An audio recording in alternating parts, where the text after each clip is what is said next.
Hello, everyone, and welcome to the final week of the Legacy Premier League. I'm Rudy Bricks, here alongside Edgar Magalhaes. Edgar, how are you doing, bud? Doing good. Glad to be back.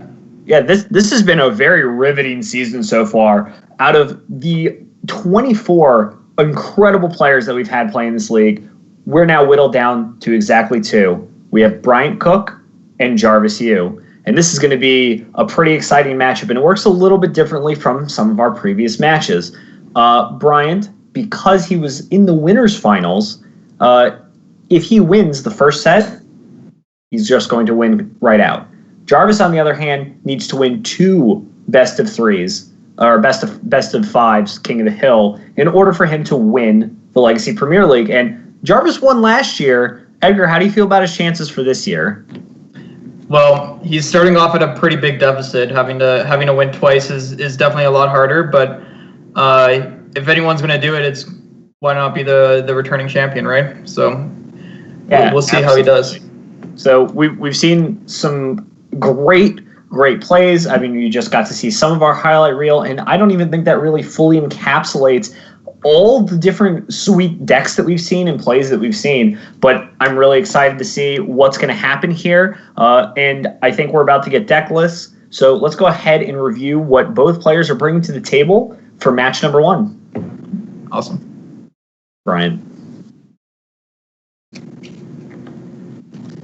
We're going to get Bryant Cook's first deck, and this is a real wild thing. I know we saw this a little bit earlier with Jody Keith. Jody Keith submitted this dredge deck as well. Didn't really pair out well for him when he played it. And this is a little bit of a different version. I believe the version that Jody played was a little more grindy. And Brian here looks like it has a tiny bit, of Dread Return ability. And especially in the sideboard, it looks like there's a Dread Return Flame Kit package.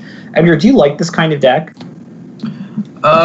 This is the type of deck that kind of gets hit hard by some of the incidental sideboard cards in Legacy, but it's a deck that's always been powerful and it always has preyed on a lot of the fair decks in the format. So maybe if Bryant expected Jarvis to bring a lot of decks and try to win some game ones and then just try to mise one of the post-board games, he thought that this was a good idea.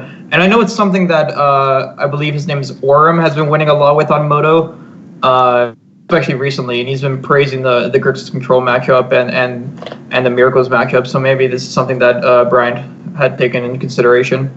Absolutely. This is certainly something that we've seen before, is this deck kind of lines up well against the slow, do-nothing decks. It's very good at grinding, and with the absence of Surgical, it's pretty easy to bust through. And even post-board with Surgical Extraction, this deck seems like it's actually reasonably well set up to be able to fight through it. One of the things that we've seen in Brian's sideboard is 3 Silent Gravestone, and you got to imagine that, that's going to be a card that you have to be really happy to have as a Dredge player, and, for every graveyard hate piece. Yeah, and the deck's just less weak to Surgical than it was in the past because it's less all-in on the Dread Return package. It's just, like you said, it's very capable of grinding out these control decks. Yeah, absolutely. So I'm really excited to see. This is definitely an interesting choice. One of the things that we've talked about earlier is, Bryant Cook really gets pigeonholed a lot as, this kind of one-trick pony, something that I like to make fun of Julian for a lot since he really only plays elves. And Bryant is really known for the Epic Storm. And it's really great to see that, Bryant's really exploring his range here. And I think that might be where he needs to be against Jarvis, because Jarvis is always going to be bringing really solid decks to metagame. So let's go ahead and take a look at what Jarvis you brought to the table for match number one. And here we have, one of the things that we were just talking about, Grixis Control. And Dredge, we believe, has a reasonably good matchup against this kind of deck. And this is a pretty solid deck, I think, in general. You're not unhappy to have this in your arsenal. Oh God, no! This is my favorite deck in Legacy for sure. And that being said, the Dredge matchup is tough, especially game one. Game one is going to come down to a few key pieces of interaction, but the fact that Jarvis doesn't know that Bryant is on Dredge is going to be a very real consideration. Yeah, absolutely here. And it looks like game one might be a little bit tough. This is the kind of game where if you're Jarvis, you're hoping that your Dredge opponent just kind of really does nothing so you can kind of take over. But game two is going to be a lot better. We're going to see cards like Surgical Extraction available, Ensnaring Bridge, a Toxic Deluge. These are going to be cards that are going to be very relevant in this matchup here for Jarvis. So we'll see what happens in the sideboard games. I'm not sure. Do we know if the players are ready yet? Okay, cool. So we're going to head on down to our match, and we're going to get going with match number 1 of our Legacy Premier League Grand Finals. And we're going to have Bryant Cook on Dredge versus Jarvis Yu on Grixis Control. And it looks like Jarvis has won the die roll. Edgar, you play a lot of Grixis Control. You're on the play. You see this hand. What are you thinking? I'm thinking I'm hoping that there's a land on the top 3 cards in my library, but I feel like I would be very hard-pressed to mulligan a hand like this. And unfortunately for Jarvis, if he feels the same way, he's gonna be in for a rude awakening, as these Hymn to Turoks are not going to be good in this matchup. Oh, absolutely not. This is one of those games where you kind of really wish those Hymn to Turok was an Inquisition here to maybe rip apart the Breakthrough or the Careful Study, before Brian can get going here. But on the other side, Brian's hand looks pretty well stocked, and it looks like he has a lot of great tools here, so I'm not going to be surprised to see him keep this hand either. But we already see Jarvis play Underground Sea Pass. Yeah, and Lion's Eye Diamond there was a pretty big draw too. He already had two ways to get his engine going, but the fact that he drew Lion's Eye Diamond as a third way to do it is a pretty big deal. Trying to undo. How do I undo? Oh, jeez. Well, he has to put the trigger on the stack first, right? Bryant showing off his kicking skills right now, because he tapped his City of Brass for white mana instead of blue or black mana. And unfortunately, because of the way City of Brass is worded, he's unable to undo this. Oh, that is absolutely... This has to be absolutely devastating here for Bryant. This is, again, one of the downsides. This is something that you would never, ever, ever, ever see happen in a million years in Paper Magic, but is, sometimes one of the little downsides to playing something like Moto. But we're going to see if he can work through it here. He's just going to eat his point, move on. We're going to see Jarvis go ahead and cast a Brainstorm and turn. He has to figure out exactly when you see City of Brass. You got to know exactly what's going on here. But we are going to see some lands hit the bin. We're going to see some Hymn to Turoks get packed away. And we're going to see a fetch here from Jarvis. What do you think Jarvis's line here is? Jarvis's line is find Force of Will as quickly as possible. The City of Brass is a hard tell, like you said. He's not interested in casting Hymn to Turok. That would be actively beneficial to Brian's game plan. Inquisition there is the type of spell you see off the Ponder that you keep, although you would prefer to have a Force of Will. It's a little bit greedy to shuffle and try to get one look at it, and if Brian only has a one payoff in his hand, this Inquisition might do a good job at stopping that. Absolutely here, and we are going to see this Inquisition go ahead and reveal Brian's hand. This is one of those moments where you have to think, if you were Bryant Cook and you see Underground Sea Brainstorm, did you leading off on Lion's Eye Diamond, even with your mana floating, something that you would be interested in doing here? Well, he didn't see the Brainstorm, and I think that Underground Sea, especially in the current iteration of this format, is a little bit too much in terms of a wide variety of decks. So, like, all the fair decks are playing Underground Sea, or rather a big chunk of the fair decks, and also a big chunk of combo decks. So just trying to play your Lion's Eye Diamond and try to enable the slow dredge might not just be worth it. Absolutely. So we are going to see here Cabal Therapy is going to go after Jarvis's hand. It is going to name, it looks like we're naming Force of Will. Force of Will here is going to miss, though, but he's going to look at a hand that he's pretty happy to see. Not really much going on. We're going to see a Breakthrough, cast for 0, Lion's Eye Diamond, cracked in response for 3 red, and we're going to get some dredging going here. And with double Stinkweed in, we might be able to dig pretty deep. Yeah, that Cabal Therapy missing was basically the same thing as it hitting. The dredge deck doesn't care about it being down a card. Honestly, I'm pretty surprised that Jarvis took the Careful Study instead of the Lion's Eye Diamond. But I think in the end, if Brian was able to instead play a Careful Study and pitch 2 dredgers and then Breakthrough, would have been a very similar result. Absolutely. We are going to see here dredge for quite a few. One Narcomoeba is going to fly out of the graveyard here. And with that floating 3 red mana, Faithless Looting is going to get cast here. And Brian's going to keep on dredging here. And another couple of Narcomoebas, another bridge from below here. And we're starting to get to a point where Brian's going to go way too deep for Jarvis to be able to win. And Jarvis agrees. He's going to go ahead and pack it in. Yeah, without Jarvis having a Baleful Strix in his hand, one of the avenues of victory that Grixis Control has in Game 1, especially with the way the Dredge decks are configured currently, where they're less reliant on Dread Return, is that they can set up a Strix or a Snapcaster Mage into killing your own creature and exiling all the bridges. That's one of the ways that you can minus the Game 1, but Jarvis saw that Bryant was just too far ahead that game and decided to pack it in. Absolutely. So we are going to see here some sideboarding here. It looks like some very light sideboarding out of Bryant, but some pretty heavy sideboarding out of Jarvis's side. Now, Jarvis is bringing in these Pyroblasts and these Red Elemental Blasts. Edgar, can you talk to me a little bit about why Jarvis might want those cards? Yeah, so out of the Dredge deck, there are basically 12 cards that matter. And it's Careful Study, Breakthrough, and Lion's Eye Diamond. And the fact that the Blast can both counter 8 of those 12 cards and kill your own blue creatures in order to exile bridges means that it's usually better than some of your other options. Absolutely, great point. And also potentially killing a Narcomoeba in an upkeep, with Cabal, when you see Cabal Therapy bridge from below, might be pretty reasonable. You'd rather have them, a zombie rather than be able to shred your hand, for sure. But we are going to see here Silent Gravestone is coming in here, and this is kind of interesting from Jarvis' side. Jarvis is boarding out all of his Kolaghan's commands. Yeah, Jarvis might be a little bit out of touch with the Dredge matchup. It's not something that we see frequently in the format anymore, like we did 4 years ago or so. Silent Gravestone is a fairly common card, I believe, fairly stock in the Dredge deck, and having no outs to it in your deck could be a pretty big mistake. If Bryant ends up having one of those in his opening hand, the fact that Jarvis's Surgical Extractions will be rendered pretty useless is a big deal. That being said, it could be the case that Jarvis just finds that the card is too slow and that he just wants to rely on the Dredge deck either not having it or Jarvis having a discard spell or a Force of Will for the Silent Greystone.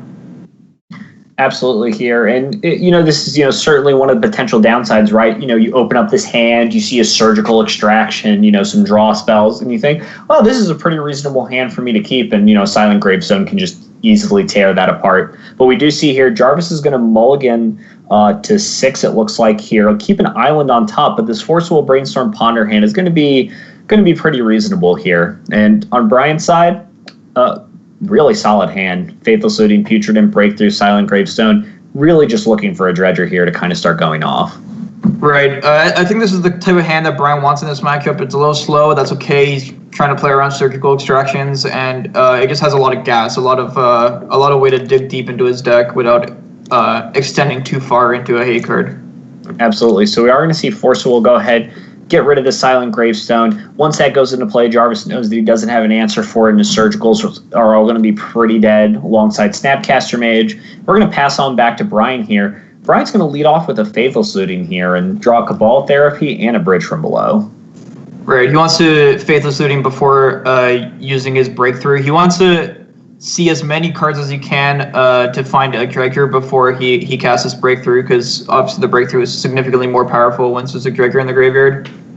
Absolutely. And he found one. Wow, and we are going to see Lion's Eye Diamond, Golgari Thug. Those are going to be drawn here with Faithless Looting. Golgari Thug is going to be disappointed alongside a City of Brass. And this is a pretty good spot for Bryant here. Has multiple different ways to dredge next turn, has Cephalid Coliseum, Breakthrough, and Lion's Eye Diamond. So lots of really great ways for Bryant to really get going here. And Jarvis is under a ton of pressure here.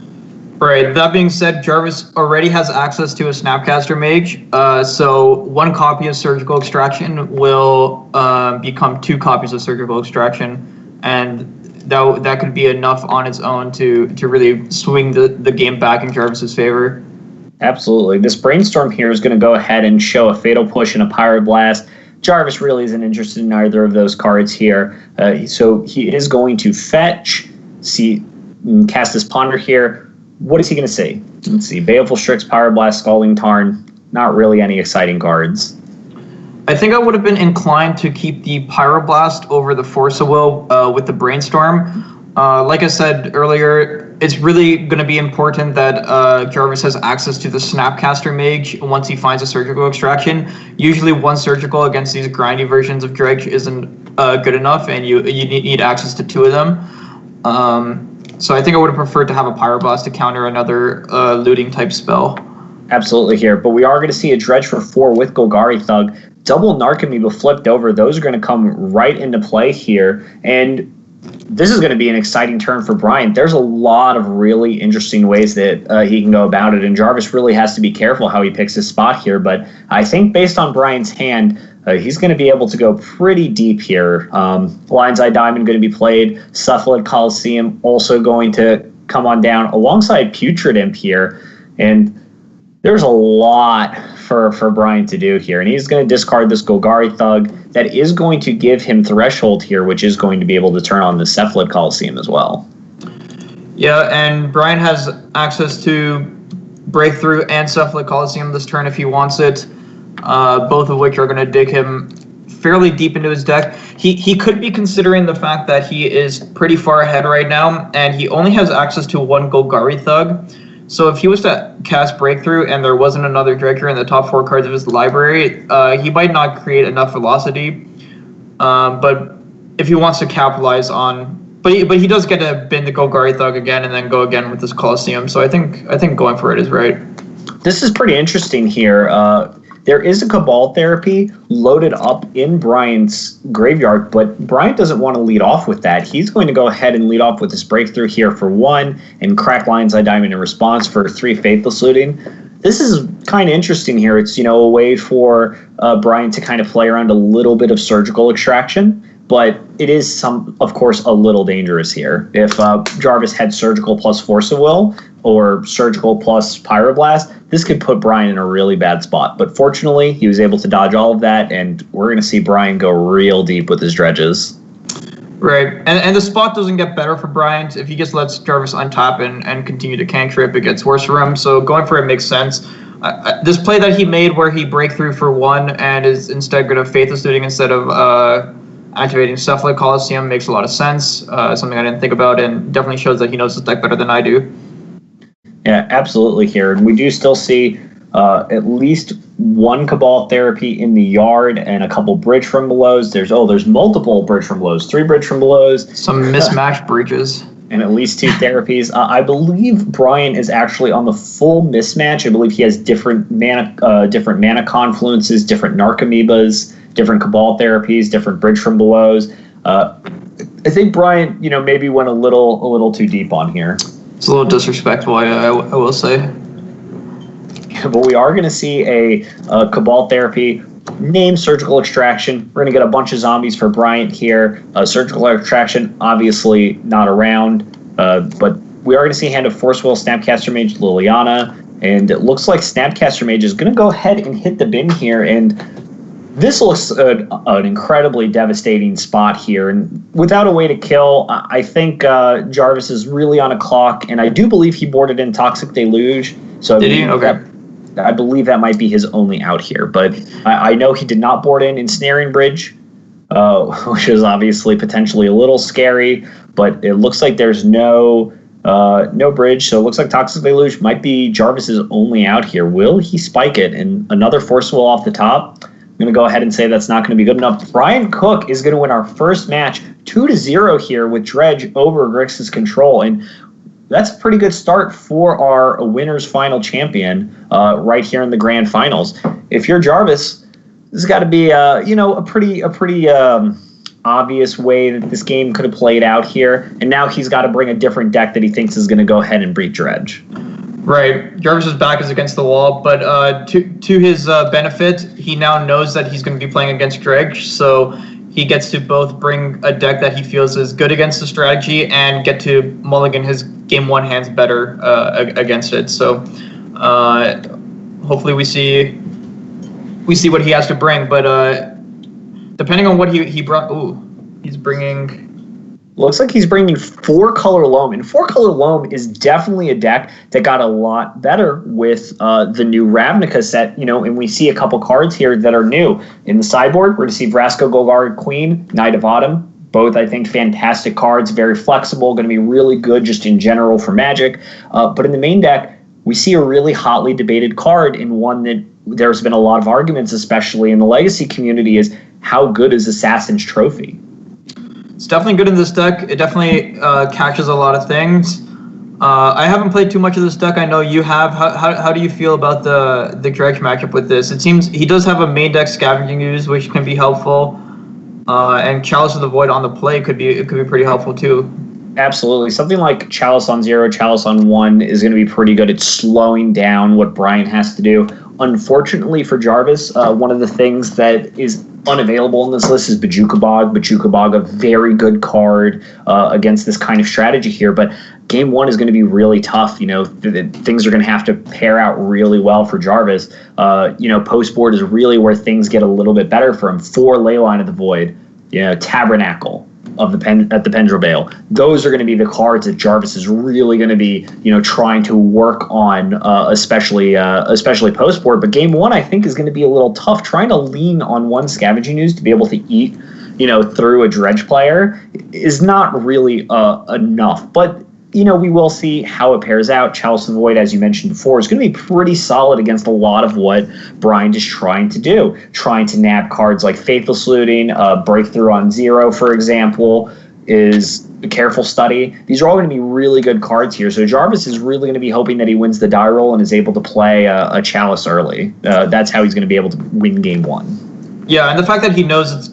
it's Dredge again lets him mulligan aggressively to those 5 important cards in game 1, and I think the real reason he ended up picking this deck is because of the 4 Leyline in the Void in the sideboard. That is the best card against the Dredge strategy, bar none, in the entire format. So the fact that he has access to 4 of them is a pretty huge deal.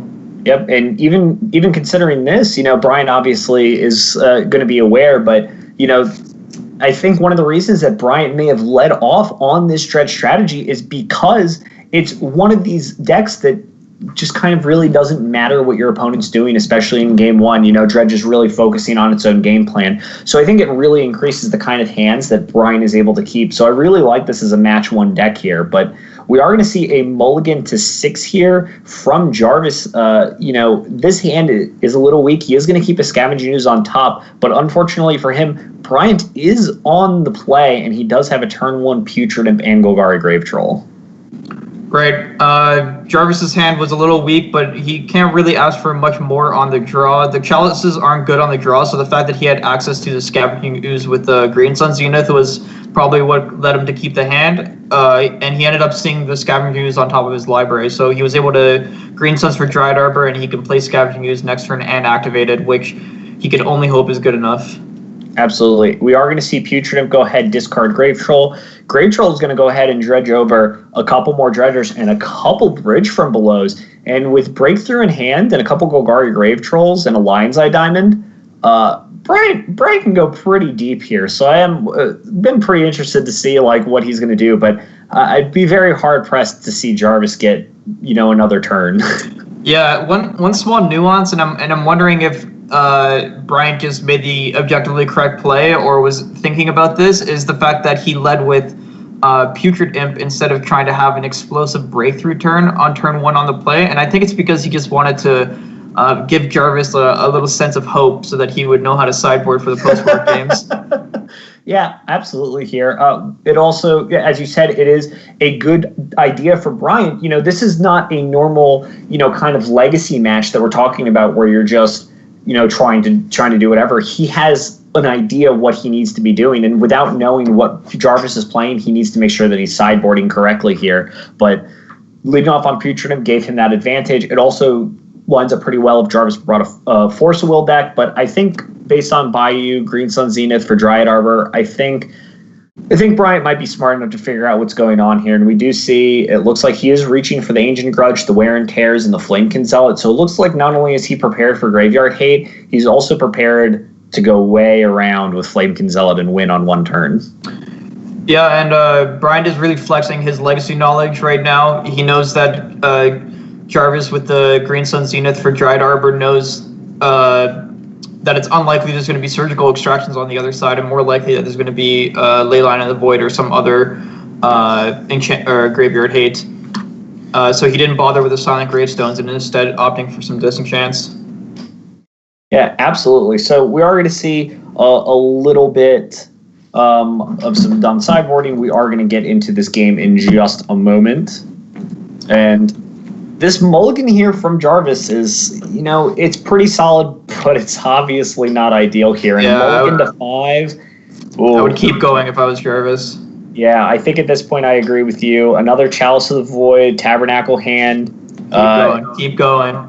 Keep going. There we go. All the way down to 3. Jarvis finds the Leyline of the Void. All right, we have a game on our hands. A game. Interesting here. Bryant does not have a white source currently for this wear and tear. He does have the wear and tear, and that's definitely more rare in his deck than the white source. So if Bryant finds a City of Brass or a Gemstone Mine, Jarvis is going to be in for a Rude Awakening. Absolutely. So we're going to see Leyline come down, turn 0, Wasteland the play, pass it back to Brian Cook. Brian draws Mana Confluence right off the top here. And oh boy, I don't think you can ask for a better draw than that here. Jarvis with another Knight of the Reliquary off the top here is not really going to be ideal. And this game is looking even more devastating for Brian. In the end step, we are going to see Tear go after this Leyline of the Void. And see an untapped. Jarvis mulliganing to 3, just basically solely for the Leyline, and then having it immediately destroyed means that his chances in this game are pretty slim to none. I think Brian's going to need to rebrand his website and start advertising as a direct specialist.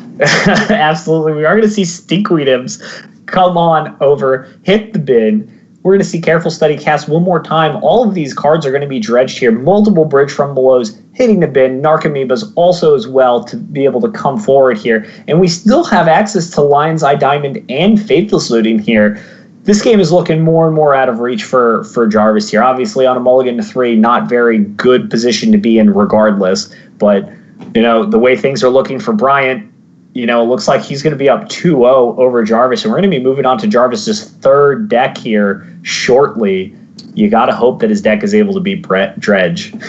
Yeah, Brian's only worried that there's some off chance that Jarvis has Surgical Extraction, but looks like he just backed it in. He couldn't handle it anymore. Yeah, so Brian Cook, 2-0. And as we kind of talked about earlier, Bryant is in this position where, because he won the winner's bracket, he only needs to win the first set of 3 in order to become our Legacy Premier League champion. So we're going to head on to our match number 3 in just a moment here.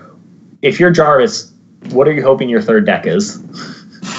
Something with some good game 1 game against Drag, I'm hoping. But I feel like he would have brought that in the second match if he could. But his back is against the wall. He's got a 3-0 from here just to have an opportunity to play another best of 5. Wow. And we do see here Jarvis is bringing something that has maybe been a little old faithful to people, a blue-white Jace strategy, trying to utilize this powerful structure of Terminus and back to basics as a way to kind of, move through what Brian can bring. And this is a really interesting, build from Jarvis. One of the things that he's brought this build before, but one of the more interesting things is he doesn't have a full set of Terminus. He doesn't even have 3 Terminus. He has 2 and 2 Supreme Verdict here. Do you think that this is going to cost him any points in this matchup? I think this is going to cost him a lot of points. I was actually pretty surprised to see this deck because I would have thought that this deck would be pretty good against Dredge, and I thought he would have brought it for the second match, but you make a good point with these Terminuses. Supreme Verdict is a very significant downgrade in this matchup. The fact that Bryant will get a significant number of zombies possibly, and also the fact that it costs 4 mana is going to be a pretty big deal. So yeah, Jarvis is his back is against the wall for sure, and he's going to be hinking on these sideboard surgical extractions once again, I believe. Yeah, absolutely here. And this is one of the things that I believed you talked about at the start of this tournament was, Dredge has a really good Grixis and Miracles matchup here. And I think this is going to be a really tough road to climb for Jarvis here. And it looks like this might have been his last deck choice because it also might be the deck that he thinks he's going to perform the best with. When you figure out that you might have to 3-0, Miracles might be the deck that just has the best chance to 3-0 because of some of the really powerful cards together. So we are going to head on down in just a little bit. We are going to see what's going on here. But Bryant has to be feeling pretty good right now. Yeah, Bryant's in a good spot. Jarvis, his 7-card hand was pretty bad, but it looks like he has a pretty reasonable 6-card hand. Jarvis is definitely gonna hinge on drawing some forcibles and some timely terminuses for game 1. But if he can steal this game 1, it's definitely gonna be a pretty big deal for him. Absolutely here. So did Jarvis just skip his first turn? No, I believe Bryant is once again on the play. It has to be, Nice. Yeah, Bryant has 8 cards, so I think Jarvis just skipped his first turn. Not that big of a deal. I don't know how he's scryed, but if he doesn't hit his second land, then it won't end up actually affecting the game at all. And it looks like he did scry an accumulated knowledge to the bottom. There is going to be a ponder here off the top here. Things are looking, pretty bad for Jarvis here, but Force of Willing, the first careful study might be a pretty good spot to start in.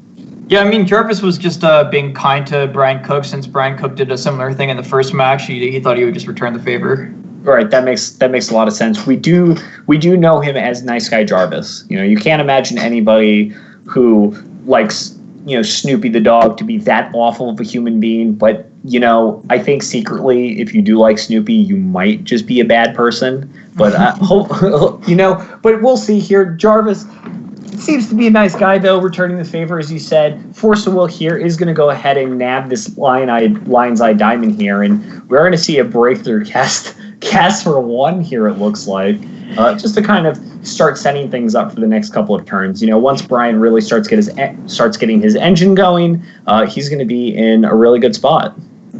Yeah, Jarvis's Ponder was really good. It found him another Force and a counterspell. I like the Force on the Lion's Eye Diamond. You're pretty susceptible to a slow dredge with his hand, but the fact that Brian had a follow-up breakthrough to basically bin his entire hand, but keep a looting effect was a pretty big deal.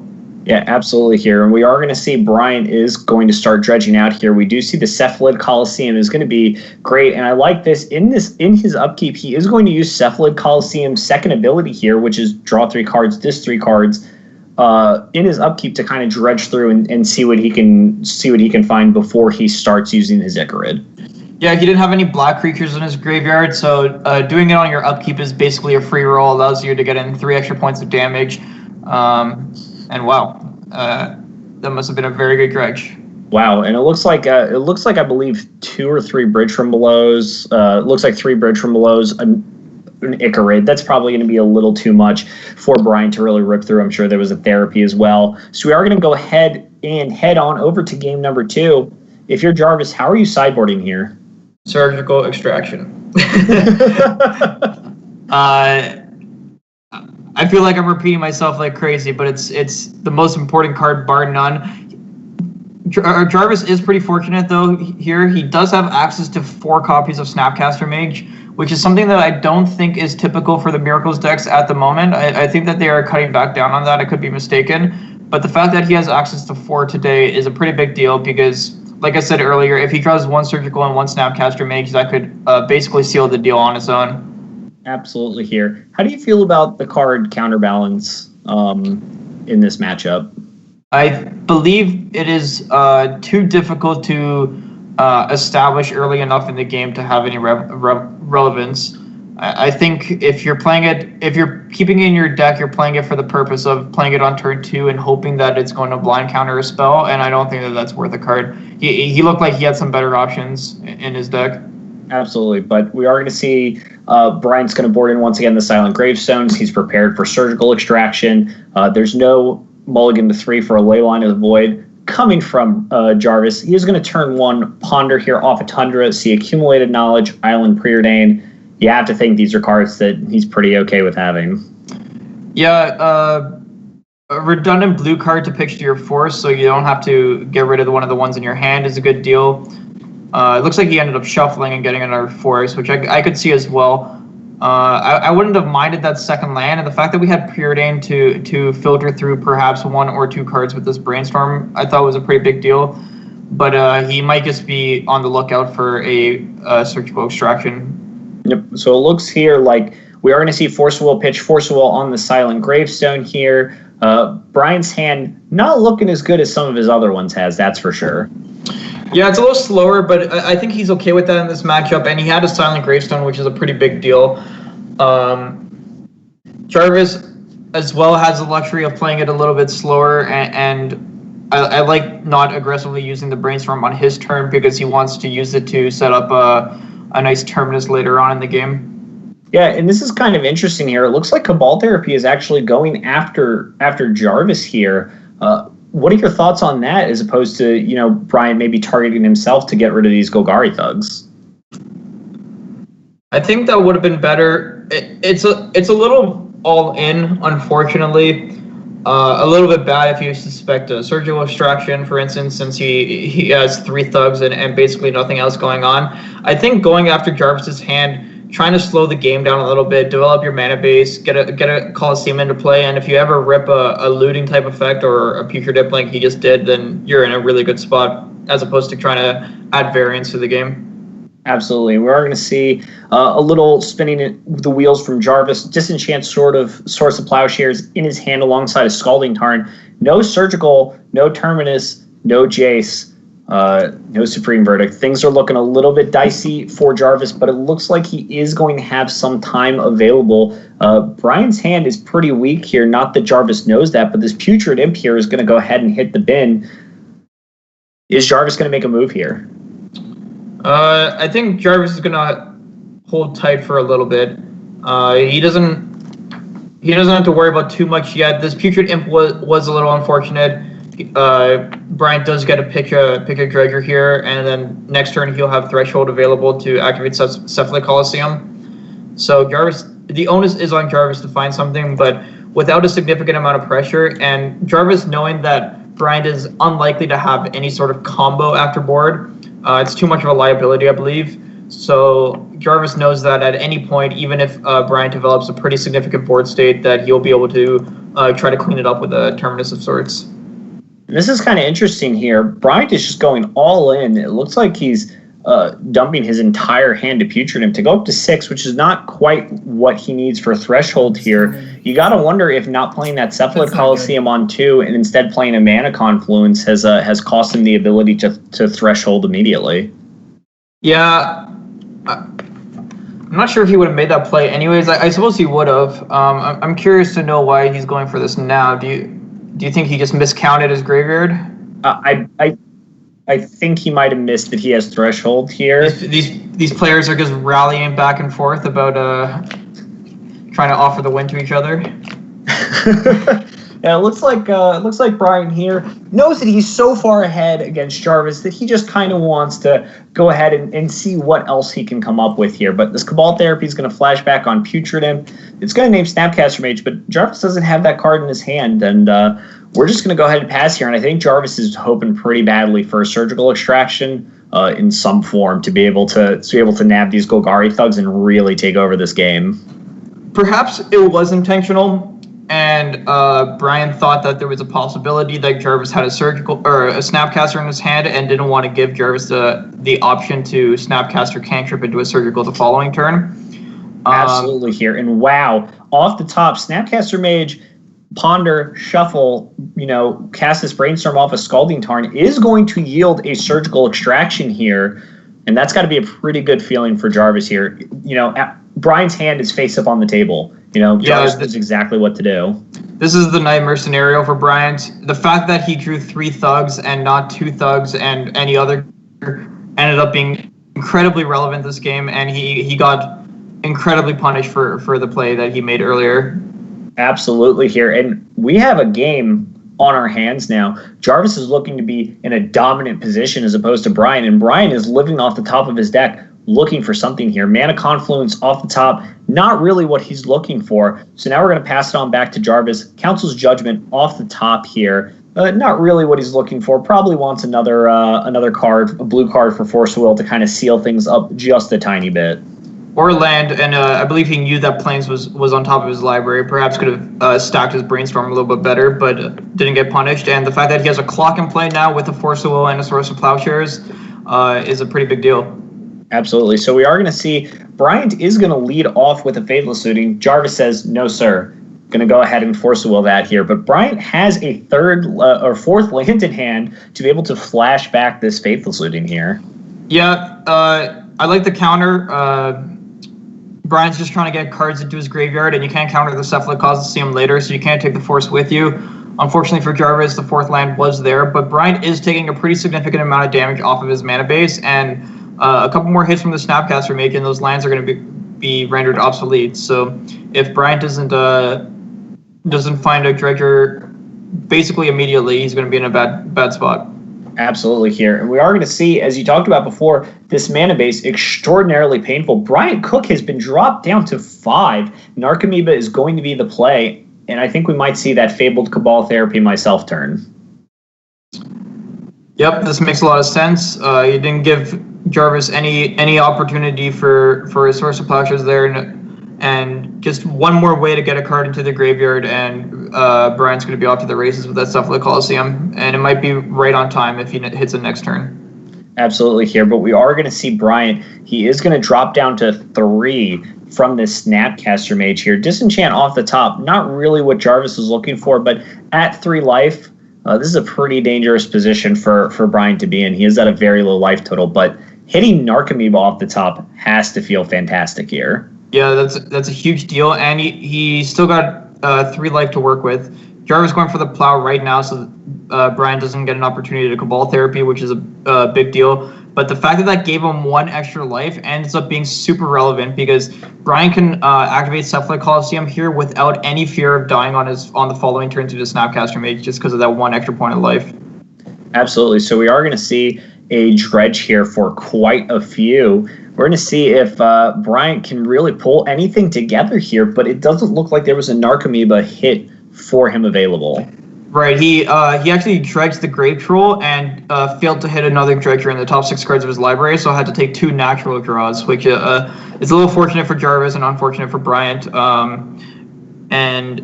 Barring a really good dredge 6 on the following turn, I don't think Bryant's going to be in... actually, he has access to an Icarid, so with the break from below, he's still going to have an extra blocker, so he's still definitely in this.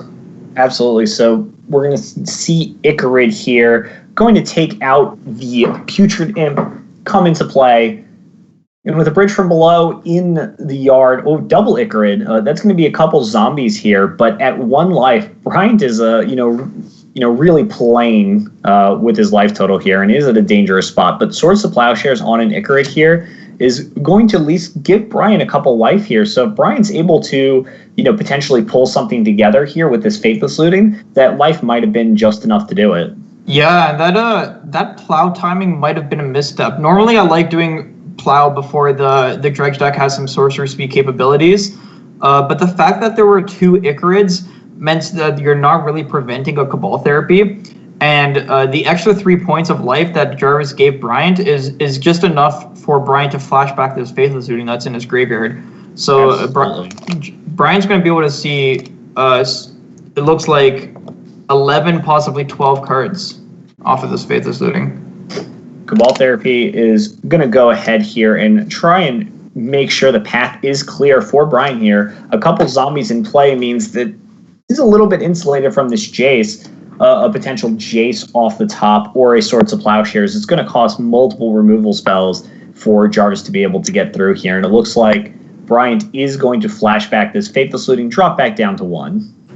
Right, and the game is actually slipping away from Jarvis once again. If he hits 1 Narcomoeba off this dredge, there could be too many blockers. But even with just the 2 zombies, it might just be enough. So we are going to see here that not really anything to hit. It's just going to be these 2 zombies in play here. It's a pretty dangerous position for Jarvis and Bryant. Very tenuous game here. Council Judgment's going to go ahead and eat a zombie here. If you're Jarvis, are you attacking? And it looks like he is. Yeah, it's an interesting spot because there's the tension between you drawing a Snapcaster Mage or a Jason Mind Sculptor to get rid of the zombie token attack for lethal, but also the fact that Bryant is forced to block and you get rid of 3 of his breaks from belows.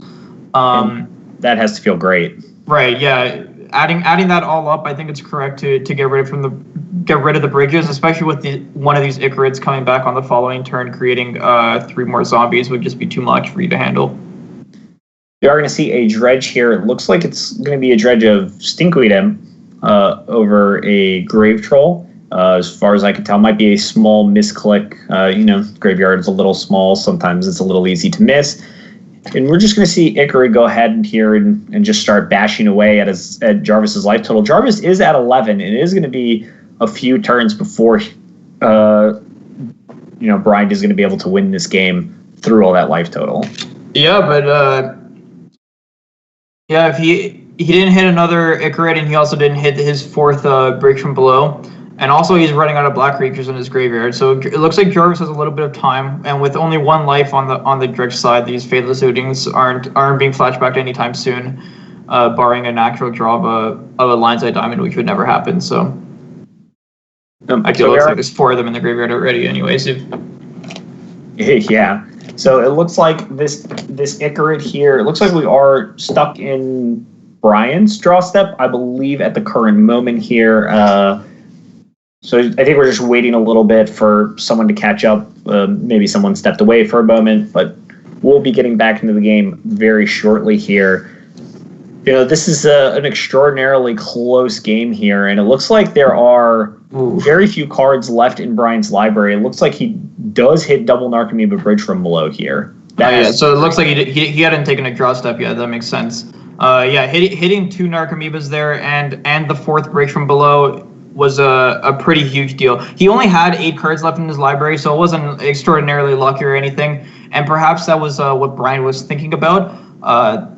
Cards in deck is actually a real bottleneck when it comes to the slow dredge versions of the deck, especially against these control decks. Often the games can come down to decking. So perhaps Brian was considering only dredging 5 instead of 6 in order to maintain an extra card in his library if he thought he needed an extra draw. Right, try to ensure that Brian doesn't actually accidentally deck out before he is able to kill Jarvis here. But it looks like Koal Therapy is going to go ahead and name Disenchant, just continually take cards out of Jarvis's hand, provide another zombie here. This Icarid, certainly when it hits the bin at the end step, is going to create another zombie here, and that's 5 power in play. Plus with double Icarid, it looks like without a good draw step here, it looks like Jarvis might be dead. Yeah, and this is probably the fastest finals of all time. Jarvis didn't find a Terminus, but even if he did, with 2 Icarids and 2 other black creatures in the graveyard, one of which is an Icarid, even if Jarvis hit a Terminus there, he would still be taking 6. Yeah, and it looks like Bryant Cook is going to win our match. Wow. Bryant Cook is going to be our Legacy Premier League champion. In record time, too. Yeah, and incredible. It looks like Bryant didn't even need any of his other decks here. It looks like Dredge more than enough to slaughter the machine that was Jarvis U. And it looks like, just kind of like the Terminator movies, that John Connor's still alive. And it looks like Bryant Cook is this season's John Connor. Yeah, it's pretty incredible, actually, that a deck like Dredge, which is something that we haven't really seen as often anymore, and with the prevalence of all the graveyard hate, between Jarvis's 3 decks, he had four ley lines and 3 surgicals in the other 2 decks, and he was still able to lose pretty handily to the Dredge deck, which is a pretty big deal. So Jarvis is going to get second place, but big congrats to Jarvis. Jarvis had to fight his way through the losers bracket. I don't know if it's possible to get the bracket up so we can take a look and see what these players did to get to where they are, but Jarvis had a slog of a loser's bracket.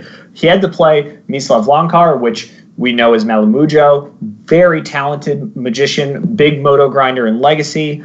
He had to play Julian Knob. He had to play Bob Wong. He had to play Michael Bonde. He had to play Brian Braun-Duin.